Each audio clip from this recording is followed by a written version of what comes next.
Hello, welcome to the StellaLife Innovators series. I'm Liz Lundry, and today I'm honored to interview Dr. Walter Tatch. Dr. Tatch is a board-certified oral and maxillofacial surgeon who's been in private practice for over 17 years. He lectures on various topics in maxillofacial surgery and has had articles published in various scientific journals, including the Journal of Oral and Maxillofacial Surgery and the Journal of the American Association of Cosmetic Surgery. His area of expertise encompasses the full scope of oral and maxillofacial surgery, and his area of special interest includes complex hard and soft tissue reconstruction in preparation for placement of dental implants.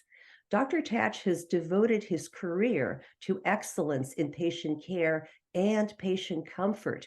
And as part of this mission, Dr. Tatch is the genius behind the creation of StellaLife. Welcome, Dr. Tatch. Thank you, Liz. I really appreciate it. It's an honor to be here with you today, and it's a very kind introduction. Thank you. Well, thank you. We appreciate you so much and what you've started and what you're doing on an ongoing basis. And you truly are an innovator and a pioneer, as the person behind the development of StellaLife. For many practices throughout the nation and the world, chlorhexidine is still considered the standard of care. Can you share your thoughts on the difference between StellaLife Vega Oral Care Rinse and chlorhexidine? Yeah, absolutely. Great question. So chlorhexidine, as you absolutely correctly pointed out, is still a gold standard in a lot of practices, not just here in the United States, but throughout the world as well. And I don't think that anyone has any doubts about antimicrobial properties of chlorhexidine. However, the thinking has changed. Really happy to see that not just here, but throughout the world as well, that the kind of like a gunshot approach to the antimicrobial coverage is really not the correct way to go about it. The oral microbiome is very complex, and we have a lot of really good bacteria. So killing all the bacteria is certainly not the way to do it, and we're kind of learning more and more that commensal, really good bacteria is kind of struggling as well when something like antimicrobial rinse like chlorhexidine is used. So that's we're at the end of the day, I think someone did a study. They found that we're 39 trillion cells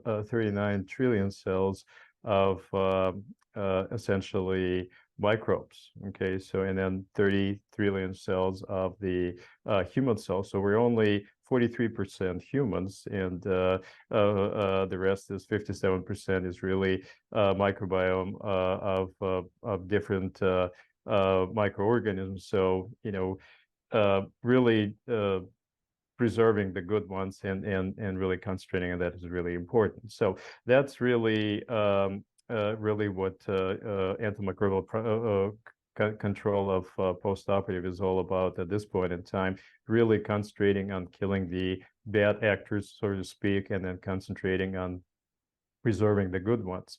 So that's kind of a major change, seismic change, really a significant change in the thinking of a lot of clinicians. So a lot of clinicians throughout the world are kind of going along those lines and looking at it. And specifically was the StellaLife oral rinse. We have actually an article hopefully coming out at the end of this year, beginning of the next year, that shows specifically the targeted approach, not just killing all the bacteria, but killing certain ones, specific ones that are specifically responsible for periodontal disease. So periodontal pathogens is kind of where we're really concentrating on. Another really big story was chlorhexidine rinse specifically is the chemotactic properties, right? We know that chlorhexidine kind of kills not just microbes, but also has negative effect on certain cells that are really important for healing, specifically fibroblasts and osteoblasts. So the chemotactic properties on those important cells for healing is also another disadvantage of chlorhexidine specifically. A very elegant study that was done by Dr. George Katsakis was published a couple of years ago, showed specifically how antimicrobial properties were fairly similar between chlorhexidine and StellaLife rinse, but StellaLife rinse specifically did not exhibit any chemotactic properties against the fibroblast and osteoblast. So therefore, it's really not slowing down the healing process afterward. And then, another, big story that's has been developing for the last couple of years is the relationship between nitrates, oral, specific oral bacteria, commensal oral bacteria is really important in converting that nitrates to nitrite and nitrous oxide, which has a lot to do with the control of the blood pressure. So a lot of clinicians and cardiologists and primary care physicians are going as far as saying, what, we better not recommend antimicrobial mouth rinses like chlorhexidine, because especially patients who have high blood pressure are really affected by it. And again, that's where the StellaLife kind of shines. StellaLife oral rinse shines in comparison to chlorhexidine. Right. Yeah. With that nitric oxide transition's incredibly important, and we need those commensals doing their job. And so besides all of the other issues we have with the chlorhexidine, the actual burning sensation, even when one doesn't have a surgical wound site, it can burn when it's used, the staining. And then again, more and more countries are banning it for intraoral use across the globe because of these issues. And I believe studies have shown that blood pressures can go up by up to 3.5 points after just rinsing twice in just one day with chlorhexidine, because it is deadly to all those microbes that are there to help our blood pressure as well as our hormones. So they really help us be healthy overall. So we want to respect the oral and the gut microbiome as well. For sure. Yeah, It's absolutely. extremely important. Yes.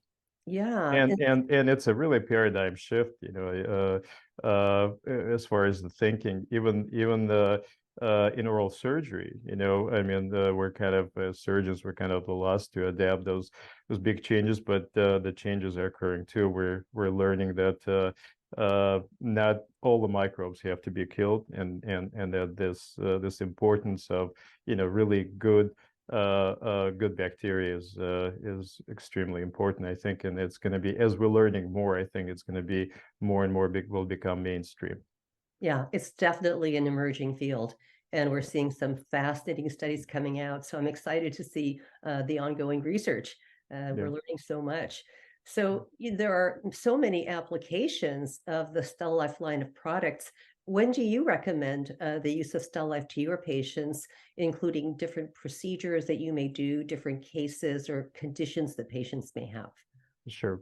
Well, when we're designing StellaLife or Vega line of oral care products, we specifically looked at the entire spectrum, really, of dentistry, because the idea was to bring the products that would have applications in oral surgery, which is my field, periodontics, another surgical specialty, but also we have applications in restorative dentistry, orthodontics, so when if we're talking about the StellaLife recovery kit specifically, it was designed for post-operative recovery. So you have the rinse, which we just talked about, which has a pinpoint kind of a target focus on bad bacteria. And then you have essentially a gel and a rinse. And the idea was gel and a sublingual spray. And the idea was to use fairly similar formulation with the active ingredients that had been known for many years for their efficacy, specifically for analgesic properties, for anti-inflammatory properties, as well as properties that will accelerate the healing, and apply them in both topical application, which is the gel at the surgical wound or the surgical site, and sublingual application, which basically is the systemic application. So when the patient is using the spray under the tongue, it gets absorbed through the sublingual mucosa and gets into the bloodstream. Right. So Yeah, I was saying we're treating the patient from the inside out as well as from the outside in to really maximize the reduction of the inflammation and the bleeding and providing analgesia. Yeah. absolutely, absolutely. But the as you correctly point out, I mean, the spectrum of application is very wide. The recovery kit essentially for all the surgical procedures. The gel has found a lot of really applications, and the idea was treating anything from dry sockets all the way to aphthous ulcers. We have numerous and numerous cases where essentially the course of aphthous ulcers has been shortened by half with the application of the gel and of course the gel and the rinse, because we always recommend those kind of be used together. As far as the restorative dentistry, I mean, the application is even for impressions before putting the patients on the rinse and the gel really firms up and prepares the tissue for the dental impressions. In orthodontics, wire pokes, any kind of discomfort that the patients have, especially at the inception when the braces are just placed. I think we're just talking, you having gone through the orthodontic treatment at some point in time, or anyone who goes through orthodontic treatment at some point in time is very familiar with that initial discomfort, and that's where the StellaLife rinse and the gel can be extremely helpful. Yeah, I've been through a lot. So I've had 2 perio surgeries with extensive bone grafting. With the maxillary surgery, I had a root coverage. And then with ortho, my last round of ortho just went into retention officially today. But this was Congratulations. just Invisalign. Thank you. Before that, I had braces and all that. But even with Invisalign, I know that when rotations put on a tooth, it can really hurt it. And you can put the gel in the tray. And sometimes those edges of clear aligners can be sharp and also traumatize the tongue and the cheek, and the gel is golden. I'm just so happy that I had that. So I really had pleasant experiences with all of these procedures. So thank you. Thanks, Dr. Tatch. It's been Thank you, Liz. wonderful. I appreciate it. Thank you. So at this point, there are thousands of clinicians using StellaLife with hundreds of thousands of appreciative patients. And with the growing opioid crisis and the toxicity of products commonly used today, what is your vision for the future? Sure. Wonderful question.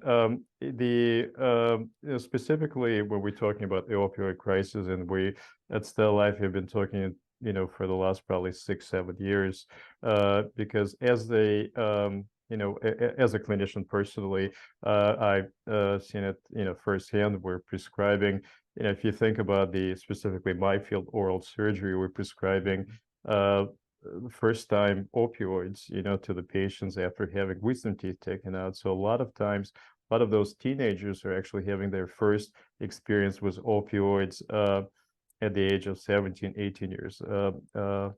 And the issue is there's certain percent of those patients will unfortunately end up with some dependence on opioids. Okay, so from the beginning of my clinical career, I was always looking for some alternatives, to the really heavy opioids. And of course, we're always taught you have to give patients Vicodin, you have to give them Norco or Percocet after procedures like that. So I'm extremely proud of the fact that we were able to significantly reduce the opioids prescription without really compromising on patients' postoperative pain management. And in 2019, we published what we call an office protocol, which StellaLife Recovery Kit is an integral part of that protocol, including the NSAIDs and acetaminophen. But we've been able to take that experience and really completely eliminate heavy opioids in our practice. And also extremely thrilled that our experience, our office protocol has been adapted to a lot of different practices throughout the country, and they're seeing the same results. We practice full scope oral facial surgery, and the last 2 years I have not prescribed a single Norco or Vicodin or Percocet for any of the surgical procedures that we do. Yeah, it's so important. Here in California, I think other states too, it's now a requirement to take the opioid course for licensure. And I had the opportunity to attend one. And one of the statistics was staggering that 1 in 10 people will become addicted after one exposure. That's Absolutely. huge. And in my own community, we have a really one of the top school districts in the state of California here. And I learned that when kids get these opioids from their oral surgeons, they end up selling it to Sure. their classmates. You've Absolutely. got this cottage industry going on. So when we let these things out, we don't even know where they're going. So Absolutely. Great point. Yes. critically important that we take that responsibility, and we really still need it doesn't provide that much pain medication or pain relief anyway, really changes our perceptions more than anything Absolutely. else. So Absolutely. And you're completely right. I think that it had to do with the way I think we taught really patients years ago that you absolutely have to have narcotics. You have to have heavy narcotics after surgical procedure. Otherwise, it felt like we're not taking really addressing their pain needs post-operatively. But we've shown that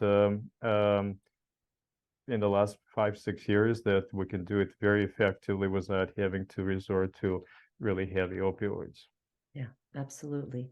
Well, thank you so much for all that you've done and all that you are Thank you. doing. Thank you for your time today to talk to us, and we'd love to have you come back as you go on with your research and the products you're developing. So will you come back and talk to us again, Dr. Tatch? Absolutely, Liz. It's been a pleasure, and I'm looking forward to coming back and talking about other innovative things and products that we hopefully will have on the market soon. And it's an absolute pleasure. Thank you. Thank you. Thank you. So excited to hear about that. Thank you, everybody, for joining us today. Please come back next time. We can get inspired by another wonderful innovator like Dr. Tatch. And until then, please stay well and stay happy.